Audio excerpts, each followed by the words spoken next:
Ao longo dos séculos, a Igreja se relacionou com distintos personagens muito poderosos. Nella storia del cristianesimo ci sono molte pagine oscure. Os profetas precisavam da parte política para que suas profecias se cumprissem. A Igreja teve um papel muito decisivo na repressão, perseguição, tortura, assassinato e morte de militantes católicos que a incomodavam. Se fossi Papa, non farei accordi con Hitler ou com Mussolini. Qual foi o papel da Santa Sé durante o Holocausto judeu? Se você não se converter, você morre. Teve um papel fundamental na fuga dos nazistas. Foi chamado de Papa de Hitler. Molti ebrei sono stati salvati, nascosti in Vaticano, nei conventi. Por que motivo a Igreja se envolveu num dos maiores escândalos econômicos da história? Dentro do mundo eclesiástico existem verdadeiros grupos mafiosos. Lo IOR era la cloaca della corruzione e della immoralità all'interno della città del Vaticano. A forma da cruz é a forma da espada. Jesus deixou muito claro que a espada não era o melhor jeito. Como evitar as relações perigosas?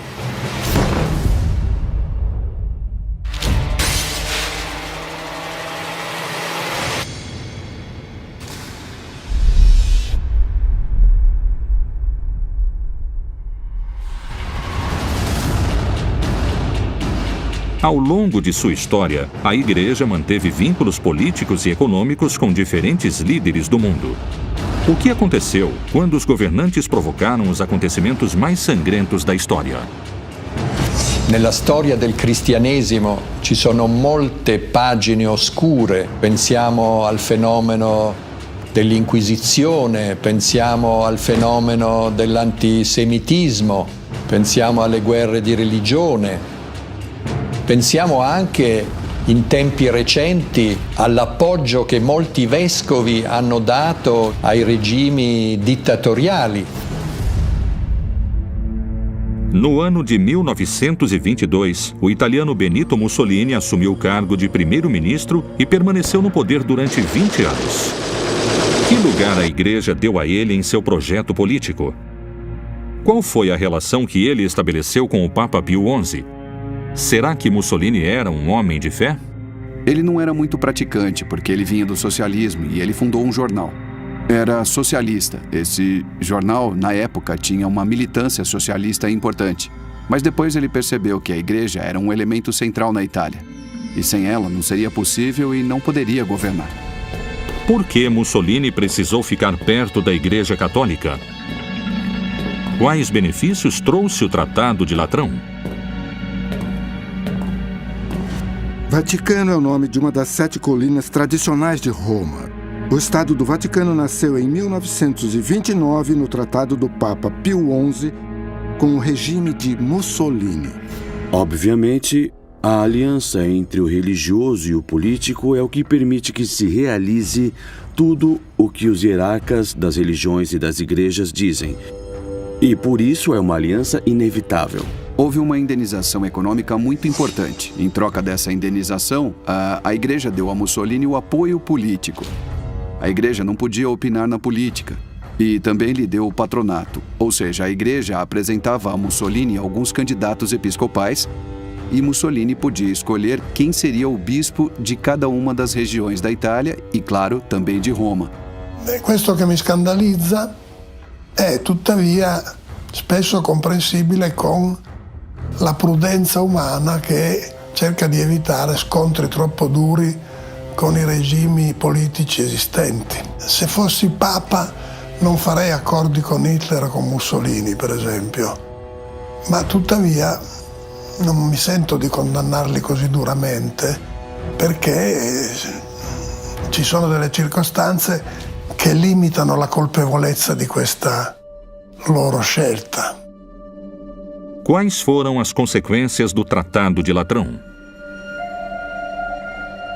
A consequência foi que Mussolini ganhou um apoio muito poderoso. Era uma questão muito poderosa sobre o poder terreno e o poder espiritual da Igreja. Ninguém o incomodaria e ninguém o questionaria. A Igreja foi uma parte importante do esquema de poder do fascismo. O regime fascista foi um regime muito importante, porque foi o grande mestre de Hitler. Por que muitos historiadores atribuem à Igreja Católica a origem do antissemitismo? Do ponto de vista cristão, segundo o Novo Testamento, os judeus eram deicidas, eram assassinos de Deus. As igrejas cristãs, todas elas, levaram o ódio aos judeus a todos os cantos da terra, inclusive a lugares onde não existiam judeus. Ao longo de toda a história, as igrejas falavam, principalmente na Páscoa, que Deus é amor. Deus encarnou no seu Filho, Jesus, que foi crucificado. E também que os judeus mataram Jesus. Não é preciso ser psicólogo para entender que esse tipo de educação levará ao ódio aos judeus. Hitler era católico. Hitler foi acólito e coroinha. Hitler tentou entrar no seminário. Hitler queria ser um sacerdote católico.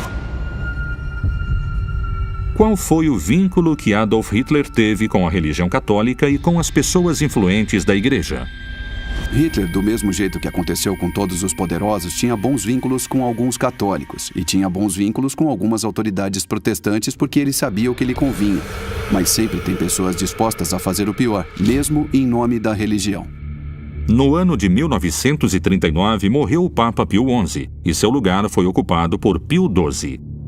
Qual foi o papel que a Igreja desempenhou durante o nazismo? Qual foi o papel de Pio XII durante o Holocausto? Eu acho que o Papa Pio XII foi um dos piores papas da história. Muitos duvidaram dele. Isso teve a ver com o apoio explícito e com a condescendência muito importante com os regimes fascistas e também nazistas. Será que Pio XII sabia o que acontecia nos campos de concentração nazistas? Havia dois problemas. O primeiro era que a Igreja Católica tinha a estratégia de aceitar as piores condições para poder continuar com seu trabalho pensando a longo prazo. Por esse motivo, se assinou o tratado que praticamente se comprometia, que subordinava a Igreja Católica ao Terceiro Reich. Isso era muito claro. Ele deve ter sabido que tinha campos de concentração e, bom, ele era testemunha das coisas que faziam com o povo judeu.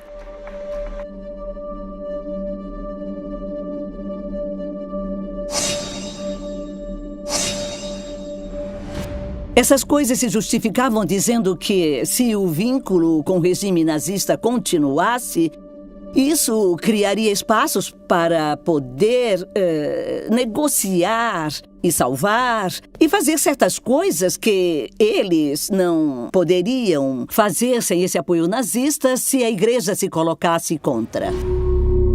Segundo diferentes pesquisas, muitos hierarcas nazistas fugiram no pior momento. Será que a Santa Sé teve um papel nessa fuga?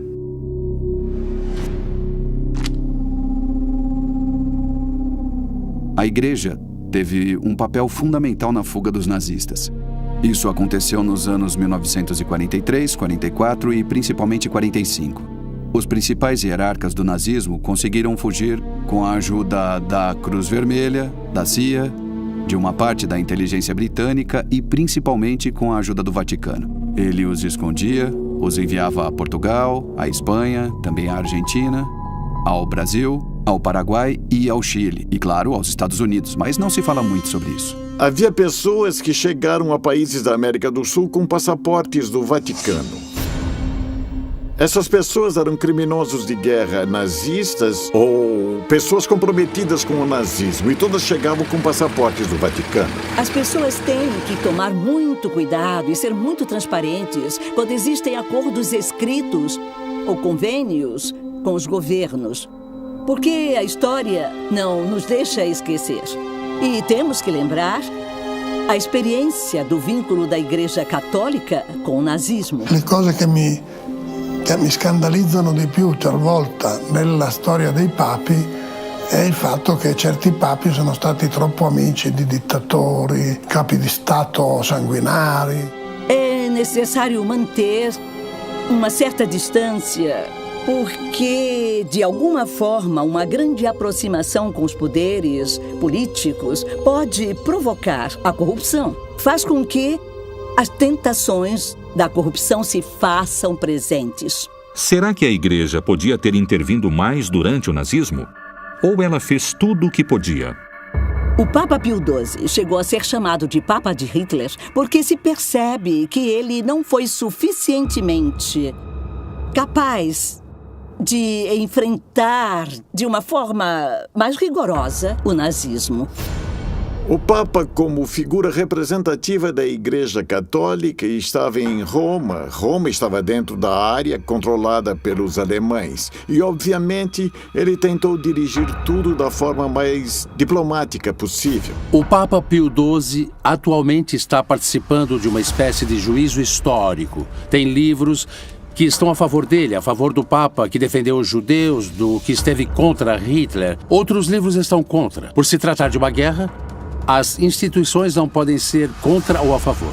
Forse la Chiesa avrebbe potuto fare di più, perché essendo un ente multinazionale così diffuso nel mondo, forse avrebbe potuto esercitare un'autorità più franca contro Hitler, contro il nazismo. Non l'ha fatto. I compromessi che la Chiesa ha fatto con il nazismo, per esempio, anche col fascismo in Italia, sono spiegati, non giustificati ovviamente, ma spiegati com ragioni di prudenza. A realidade sempre é imperfeita e perturbadora. É necessário aceitar que houve ambiguidade por parte da Igreja. Eu não questionaria Pio XII por ele ter adotado certos detalhes, certas aberturas ou certos discursos. Não podemos ser tão contundentes no juízo histórico. Será que toda a instituição eclesiástica teve a mesma atitude prudente? Para entender a Igreja Católica, temos que entender que uma coisa é o Papa e outra coisa são as igrejas particulares. Não podemos pensar na Igreja como uma coisa só. Para alguns historiadores, a Igreja utilizou o silêncio como uma estratégia, já que o fato de denunciar os acontecimentos poderia ter provocado maiores represálias. Se essas coisas se tornassem públicas, podia acontecer, e de fato aconteceu, eles agiriam com mais represálias nos campos de concentração. Avendo da fare con un regime duro come quello di Hitler, avevano ragione di aver paura, per esempio.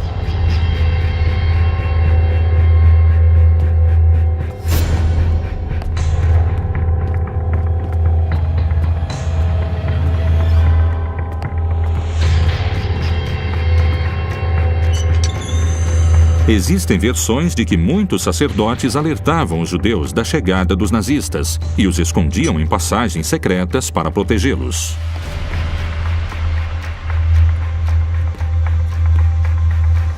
Durante tutto il periodo nazista, molti ebrei sono stati salvati, nascosti in Vaticano, nei conventi. É verdade que a Igreja poderia ter feito mais, mas eu acredito que não devemos colocar a Igreja em nenhum dos dois extremos. Será que existem fatos concretos que possam mostrar que a Igreja ajudou os perseguidos? A Igreja Católica Polonesa estava contra os nazistas e participou da resistência. Aconteceu essa mesma coisa com outros setores da Igreja Católica. Se si va a Gerusalemme, al cimitero ebraico, alla celebrazione dell'Olocausto, eccetera, ci sono dei giusti cristiani cattolici che hanno aiutato gli ebrei.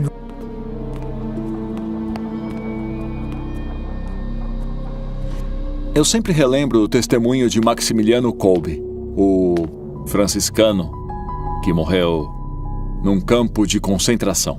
O que Maximiliano Kolbe fez? Quando uma pessoa do campo de concentração fugia, como castigo, 10 homens deveriam morrer. Naquele grupo estava um pai de família. Maximiliano Kolbe pediu ao soldado para tomar o lugar desse homem porque ele era um homem casado com filhos. O soldado aceitou o pedido e Maximiliano Kolbe tomou o lugar do homem. Il concetto di carità che la Chiesa ha sempre cercato di praticare, che molti ecclesiastici, molti credenti hanno sempre cercato di praticare, ha limitato anche i danni dei compromessi. Distintas vozes se levantam a favor e contra o papel que a Igreja desempenhou durante a Segunda Guerra Mundial. Mas a igreja não foi só questionada por culpa desses acontecimentos. Quais foram os vínculos da igreja com o poder econômico? Quais relações perigosas colocaram em xeque a estabilidade da Cúria Romana? Como é que as máfias condicionam o trabalho da igreja?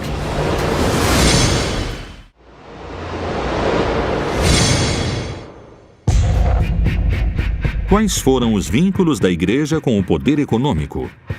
Quais relações perigosas colocaram em xeque a estabilidade da Cúria Romana? Como é que as máfias condicionam o trabalho da igreja? A Santa Sé estabeleceu vínculos políticos complexos ao longo de sua história. Mas o que aconteceu com o poder econômico? Será que a Santa Sé consegue ficar afastada dele? A religião sempre vai influenciar o poder e o poder sempre vai influenciar a religião. Ambos estão ligados. E os profetas sempre precisaram da parte política para fazer com que suas profecias se cumprissem. De que forma a Cúria pode evitar os casos de corrupção que podem acontecer no seu interior? Dentro do mundo eclesiástico existem verdadeiros grupos mafiosos. E esses grupos mafiosos estão ligados com a lavagem de dinheiro e com verdadeiros delinquentes. É preciso entender que, por um lado, existem máfias e, por outro lado, gente decente. Essas pessoas decentes sentem que elas têm um compromisso, um desejo de resgatar a igreja desses mafiosos. No começo do pontificado do Papa João Paulo I, aconteceu um dos escândalos financeiros mais estrondosos da história. È un fatto che la Chiesa abbia avuto interessi enormi sia nel Banco Ambrosiano con Calvi sia nella banca di Sindona e che per fare soldi si sia alleata con personaggi che avevano affari con la mafia. Michele Sindona foi um comerciante que estabeleceu relações com alguns membros do Vaticano. A partir desse momento, ele ficou conhecido como Banqueiro de Deus. Sindona fonda una banca, la Banca Privata Finanziaria, e in questa banca, grazie ai suoi rapporti con il cardinale Montini, che poi diventerà Papa Paolo VI, riesce a far entrare anche lo IOR, sia pezzi della mafia siciliana, sia pezzi della mafia americana. O que a igreja pode fazer com as pessoas influentes da máfia que estão infiltrados na instituição? Quais foram as consequências quando o Papa resolveu intervir? A realidade é que, diante dos escândalos econômicos, o Papa conseguiu fazer pouca coisa. Se ele tivesse feito mais, provavelmente não estaria mais entre a gente. Há muitas histórias sobre esse tipo de acontecimento. Eu me lembro de Albino Luciani, que tentou fazer isso e só durou 33 dias. Seu nome era João Paulo I, o patriarca de Veneza. Conhece-se muito pouco sobre João Paulo I. Sabemos que ele tentou instaurar essa concepção cristã de se desapegar dos bens materiais. Ele quis vender alguns bens da igreja para ajudar os pobres do mundo e também questionou o instrumento financeiro do Vaticano, que incluía o Banco Ambrosiano, por exemplo. Nesse banco, onde existia uma verdadeira máfia liderada por banqueiros como Roberto Calvi, e era muito próxima de personagens da loja Propaganda 2. Nessa máfia também estava Gladio, que eram todos grupos de direita, que eram uma espécie de subsistência do fascismo da pós-guerra. Papa Luciani diceva che il primo provvedimento che avrebbe preso era quello di mettere ordine nello IOR. Io sono convinto che non glielo potevano permettere perché lo IOR era, come abbiamo visto a distanza di 37 anni, era la cloaca della corruzione e della immoralità all'interno della città del Vaticano. Paul Marcinkus foi o arcebispo encarregado do IOR, o Instituto para Obras de Religião. No final dos anos 60, ele fez negócios junto a Michele Sindona, ex-assessor de Paulo VI, e com Roberto Calvi, presidente do Banco Ambrosiano. Todos foram acusados de se envolver com paraísos fiscais e de ter uma relação muito próxima com a máfia. L'Istituto per le Opere di Religione è la banca del Vaticano che controlla soprattutto, sono 5-6 miliardi di euro di patrimonio finanziario, soprattutto i soldi dei clienti. della banca. I clienti sono sacerdoti, congregazioni religiose italiane e di tutto il mondo. E il Papa Luciani, che è andato a supplicare Paolo VI, e Paolo VI lo mandò da Marcinkus, e Marcinkus, tenendolo in piedi, mentre gli rispondeva scrivendo, gli disse: caro cardinale, caro patriarca, qui noi non facciamo beneficenza, qui facciamo affari. Era il presidente dello IOR. Il problema è che lo IOR nel corso dei decenni è finito in tantissimi scandali, perché all'interno dello IOR hanno riciclato denaro i mafiosi, hanno riciclato denaro politici, imprenditori, tutte persone che non avevano alcun diritto, secondo le leggi del Vaticano, di avere i soldi allo IOR. Monsignor Marcinkus, che all'epoca era il capo dello IOR, perché Marcinkus aveva comprato con il Banco Ambrosiano di Calvi, aveva comprato tutte le banche popolari venete, che erano quelle che finanziavano i piccoli imprenditori, le imprese di famiglia, i contadini, i pescatori, che dava dei prestiti basati sulla parola. Eliminando questo circuito, diciamo, di base, creò la premessa per la rovina dell'economia veneta. Incredibilmente, per 20 anni lo IOR è stato in mano a personaggi che per fare affari, diciamo, non rispettavano, se ne fregavano delle parole del Vangelo. A un certo punto questa cavalcata si interrompe quando si scopre che la banca di Sindona ha dei rossi spaventosi. Alguns dos protagonistas desse escândalo morreram de formas que levantaram suspeitas. Michele Sindona foi envenenado. Roberto Calvi foi encontrado morto embaixo de uma ponte na cidade de Londres. La figura di Papa Luciani, Papa Giovanni Paolo I, è da una parte un mistero, dall'altro un errore della storia. Questo Papa, che era abbastanza, come dire, malato, ma era deciso ad intervenire sullo IOR, a mio parere è stato ucciso. È chiaro che quello che in quei 33 giorni Giovanni Paolo I ha detto, ossia di voler fare una trasparenza maggiore sull'istituto delle opere di religione, in cui il dominus assoluto era Marcinkus, ricordiamolo, ha fatto immaginare che qualcuno potesse non amarlo particolarmente. Da questo al fatto che Papa Luciani sia stato ucciso ce ne passa moltissimo. Ad oggi non ci sono prove per dire che ci sia stato un omicidio.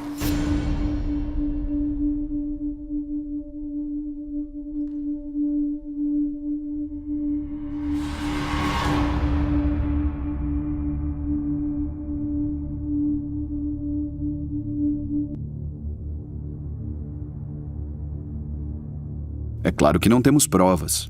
Nós nunca teremos provas. É muito provável que tenha se tratado de um assassinato por sua excessiva preocupação com a justiça. Isso é muito provável. Essas não foram as únicas mortes que existiram na história dessa instituição religiosa. Será que as cruzadas foram uma guerra em nome de Deus? Ou será que foram um enfrentamento de interesses políticos que durou quase 200 anos?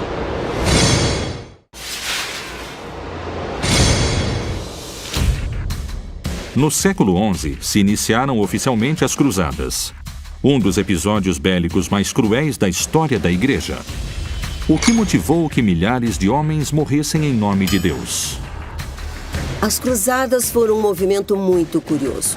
Alguns autores disseram que foram 11 cruzadas e outros disseram que foram 13 cruzadas, ou até mais. Esse é um movimento que surgiu com o desejo de salvar Jerusalém do ingresso de alguns grupos árabes a essa região. Oficialmente começaram com o chamado do Papa Urbano II, em 1905. Esse chamado foi para libertar a Terra Santa, Israel e a Palestina dos turcos seljúcidas que tinham se aproximado da região e que tinham criado um cataclisma em toda a região do corredor sírio-palestino. Depois esse movimento foi avançando tanto que se criou a ideia de que se uma pessoa não participasse da cruzada, não poderia se salvar tão facilmente. Essas expedições mudaram a vida cotidiana dos homens e mulheres da época. Teve outro surgimento que nasceu graças às cruzadas e foi o surgimento dos hospitais. Muitas pessoas não conseguiam continuar. Tinham que lutar contra outros grupos que encontravam. Por isso, vários grupos de mulheres emprestavam suas casas. Também surgiram as pousadas, como os hotéis para as pessoas descansarem quando precisassem. Não podemos achar que todas as cruzadas foram iguais. Se foram cruéis, foram guerras. Nas guerras se luta com armas e se mata pessoas. Uma das coisas mais impactantes das cruzadas foi a destruição das comunidades judias do reino com passagem das cruzadas. E as histórias são cruéis. Existem crônicas judias do século XI e XII, nos quais se narra que os judeus eram trancados em sinagogas e tacavam fogo neles. Ou que eles eram mortos, um de cada vez, com uma espada diante de suas famílias. E também na Palestina, os cruzados chegaram, então começaram uma guerra com os muçulmanos e os mataram como se mata numa guerra. Isto foi errado e foi muito cruel e depois criticam os muçulmanos. Como eram os homens que participavam das cruzadas? Por que decidiram entregar suas vidas numa guerra santa? Os homens que participaram das cruzadas e que chegaram vivos não tinham sido bons cristãos. Era melhor quando eles morriam nas cruzadas, porque eles tinham mais reconhecimento por parte da igreja e de Deus. Tem pessoas que falam que existiram cruzadas de crianças, onde as crianças eram obrigadas a fazer as mesmas coisas que esses homens faziam. Será que a fé incentivou uma das guerras mais escuras, sangrentas e longas da história da igreja? Será que a Guerra Santa foi uma cruzada política? Eles conseguiram conquistar Jerusalém. Apareceu o reino de Jerusalém, que é um reino cruzado, que tem um limite de duração. Depois foram expulsos e se transformaram em interlocutores da realidade cristã do Oriente, sem pretensão com os muçulmanos, até serem eliminados. Muitas vezes, as cruzadas foram interpretadas como uma marca de expansão da Europa feudal a outros territórios. Não estavam muito vinculadas a um fenômeno religioso como a recuperação da Terra Santa. Isto é, se você não se converter, você morre. Podemos dizer num nível metafórico e não metafórico que a forma da cruz é a forma da espada. E dessa forma, o cristianismo foi levado a todos os cantos do mundo. É muito importante lembrar que não foram guerras de religiões, foram guerras políticas. Mesmo que as cruzadas tivessem motivações religiosas. Apesar disso, essa guerra teve motivos políticos e de equilíbrio de poder, de ver quais eram as maiores potências no Mediterrâneo. Jesus foi muito claro quando disse que a espada não era forma de incentivar a religião. Ele mesmo morreu e deixou que o matassem. Então não pode existir uma razão religiosa cristã para fazer uma guerra. A Igreja Católica se manifesta contra as guerras e é a favor de dar amor. Porém, constantemente deve enfrentar críticas por seu papel e sobre sua falta de ação diante de grandes tragédias. A América Latina sofreu uma das ditaduras mais cruéis da história. Será que a instituição podia ter feito algo? Qual foi o papel do Papa Francisco durante a ditadura na Argentina?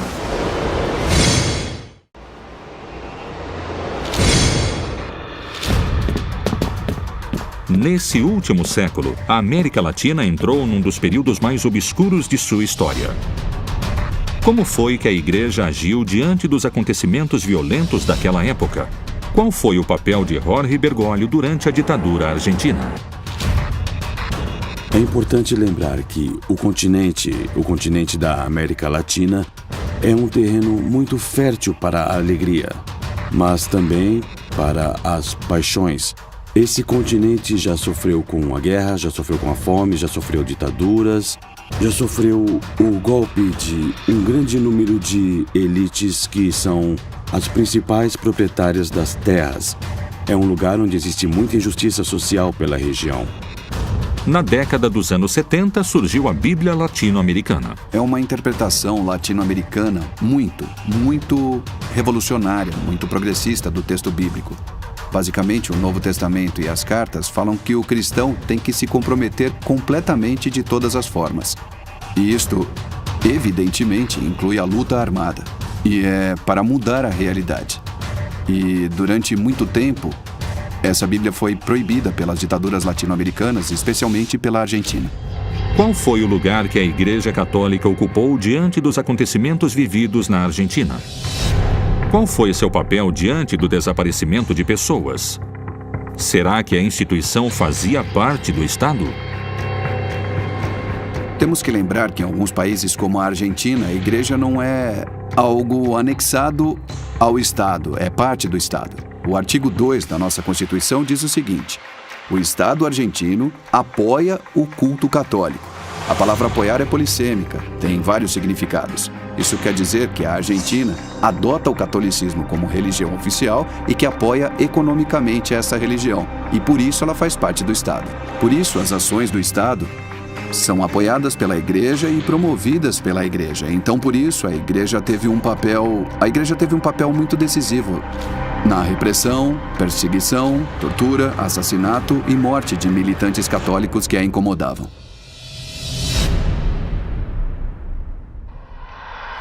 No dia 13 de março de 2013, quando o cardeal Bergoglio se tornou o Papa Francisco, houve diversas reações em seu próprio país. Algumas pessoas acreditavam que ele tinha sido cúmplice da ditadura militar. Nell'Argentina, per esempio, Bergoglio faceva parte di una minoranza di vescovi che aiutavano i perseguitati politici, ma molti vescovi silenziosamente hanno appoggiato la dittatura in Argentina. Pouquíssimos sono stati apertamente contrari. Depois de um tempo, esses boatos se acalmaram. Inclusive, a figura de Francisco foi reconhecida como um dos poucos que ajudaram os perseguidos políticos. Porém, isso não incluía toda a Igreja argentina. Reconheceu-se publicamente sua participação na ditadura. E nel 2000 proprio il presidente della conferenza episcopale argentina, Monsignor Carlich, ha chiesto perdono perché c'è stato indulgenza verso il totalitarismo. Será que esse vínculo da Igreja com o poder político e econômico influenciou o afastamento dos fiéis? A Igreja Católica perdeu fiéis porque, em algum momento, em alguns países, se perdeu o contato com as pessoas. É porque a Igreja se juntou a poderes políticos, porque a Igreja só se importou com seus interesses e não com as necessidades das pessoas que estão sofrendo. A Igreja acabou excluindo pessoas, homens e mulheres que pensam de forma diferente. Um dos problemas que o catolicismo enfrentou nas últimas décadas é a diminuição do número de fiéis. Então, para muitas pessoas da Igreja, isso é algo muito doloroso. O mecanismo que eles utilizam para dominar os fiéis quase sempre é a ignorância. A ignorância tira o poder. O saber dá poder. Se os fiéis soubessem muitas coisas sobre a história da sua própria religião, se eles conhecessem a história da teologia, a história das igrejas, se eles soubessem o estrago que a violência e a culpa causam neles, então muitos deles deixariam de seguir as suas igrejas. Eu acho que a negação é um mecanismo que eles usam quando essas coisas vêm à tona. Será que a Igreja escutou as críticas dos seus opositores? Qual é a nova perspectiva que a Igreja inventou? Quais foram os gestos da Santa Sé depois do Holocausto? Qual foi o posicionamento da Igreja diante dos acontecimentos que colocaram em xeque a estabilidade da instituição? Será que a mensagem de Francisco foi o começo de uma tentativa de que muitos acontecimentos violentos não se repetissem? Será que ele vai conseguir evitar que a história se repita?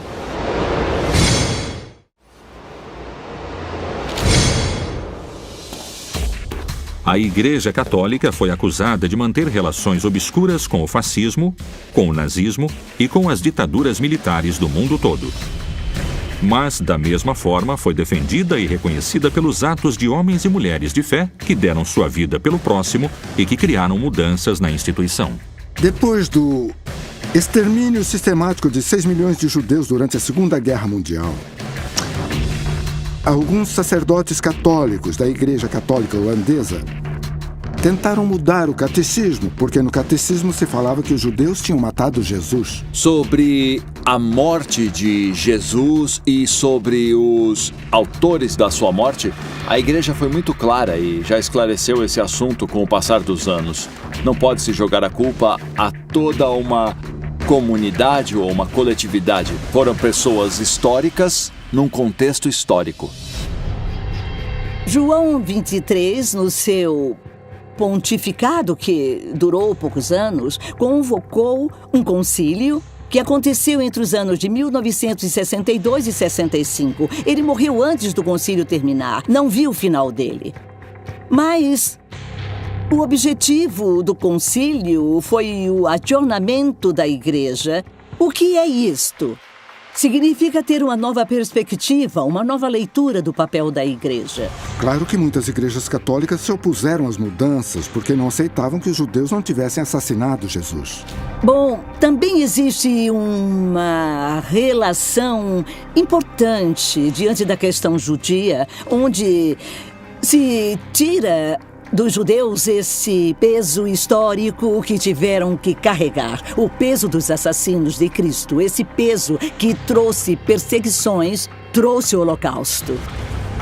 Já não se culpava a comunidade judia e eu repito, o Papa João Paulo II foi o primeiro a entrar na sinagoga de Roma.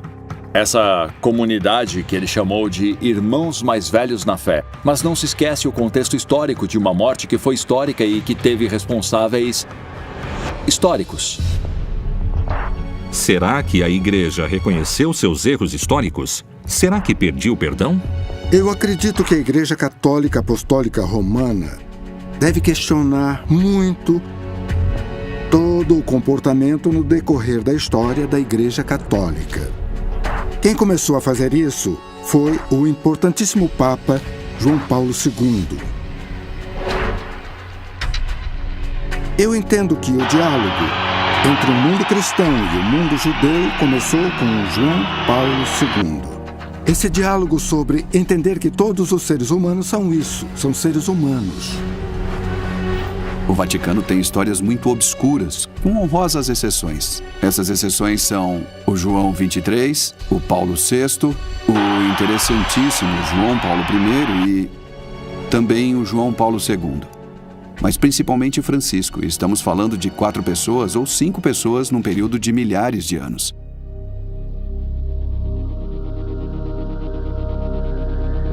A crueldade não terminou em Auschwitz, em Birkenau, porque atualmente ainda tem pessoas sendo torturadas.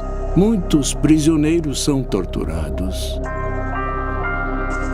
Isso é terrível. Eles vivem, me desculpe, mas como animais.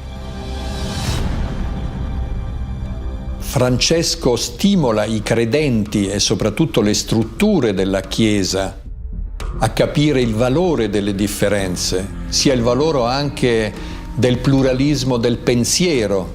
Francesco sottolinea spesso che mai nella Chiesa bisogna usare il nome di Dio per motivi politici e condanna sistematicamente il fondamentalismo di qualsiasi religione che usa il nome di Dio per atti di violenza o di terrorismo. Eu acredito que nos últimos papados existiu uma atitude muito parecida, porque eles rejeitaram as ditaduras, rejeitaram o fascismo. Podemos ver em João Paulo II, em Bento XVI e no Papa Francisco um desejo de rejeitar todas essas coisas. Será que essas mudanças são possíveis? Quais obstáculos Francisco deverá enfrentar para evitar que aconteçam atos di violenza? Però oggi anche la situazione della Chiesa è frammentata in tutto il mondo e quindi dipende dalle singole nazioni dove semmai la Chiesa è compromessa con interessi politici o economici. E tomara que no Ocidente não resolvam criar guerras que não devam existir nunca mais, porque estaríamos vivendo um momento de enorme destruição humana, que consequentemente só vai nos levar, infelizmente, a tomar consciência por meio da dor. Hoje foi um dia muito especial. Todos nós aqui somos pecadores. Temos o peso de nossos pecados.